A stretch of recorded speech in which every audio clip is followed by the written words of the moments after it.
My name's Jo, and the reason we decided to adopt is because we knew we couldn't have kids naturally.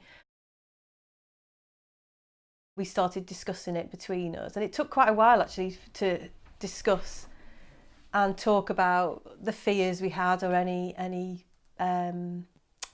questions. I think we realised early on the seriousness of it. I think that's why. So we went at our own pace, which we were able to do. Everyone completely understood. And I think they were actually grateful that we were being honest from the beginning. When we originally started looking, we didn't have any idea. I think because we thought, well, we're in our 40s, so we thought we would go for an older child. It was more the background of the child. We were looking at the kind of issues we felt comfortable to tackle or to understand. So that was more an issue for us than the age.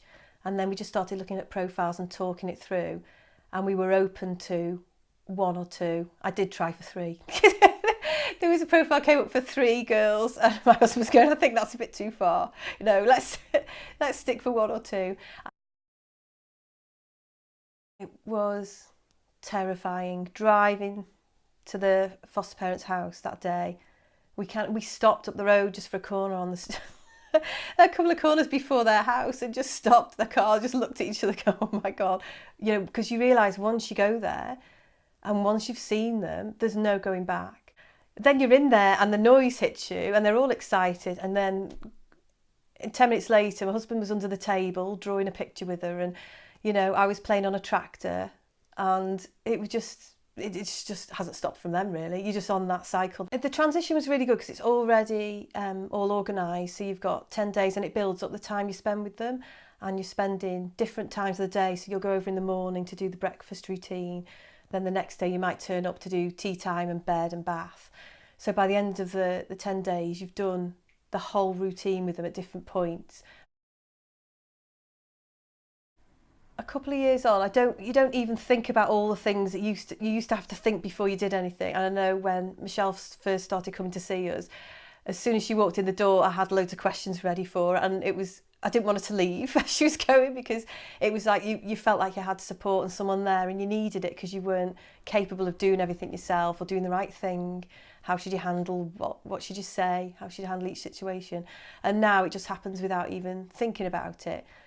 Your confidence grows slowly without you realising it, and they're just our kids, and you've still got the issues of their background to deal with, but I think we've had so much training and access to support that you know what to do. We see a few other adopters, and I find it really useful.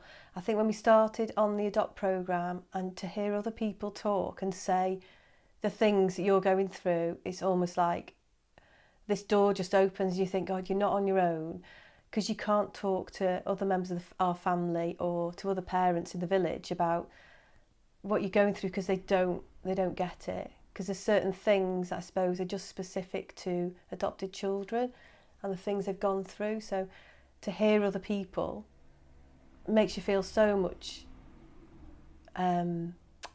less isolated and supported, and then you end up getting quite a good relationship with them. And you know, there's some of them now that I meet for coffee. It's made a huge difference to us, definitely. I would just say the more research you do, the better prepared you are. And for research, I mean things like even looking into schools or what's on offer, what support's out there, talk to other adopters or people in social services or in the support network and find out what's out there, because you might not think you're going to need something. I know we were offered a training course initially, and I thought, oh, we won't need that. And especially for other parents, if they've got a birth child, they don't think they'll need the parenting programme, but it gives you so much more. And it's meeting, it's networking.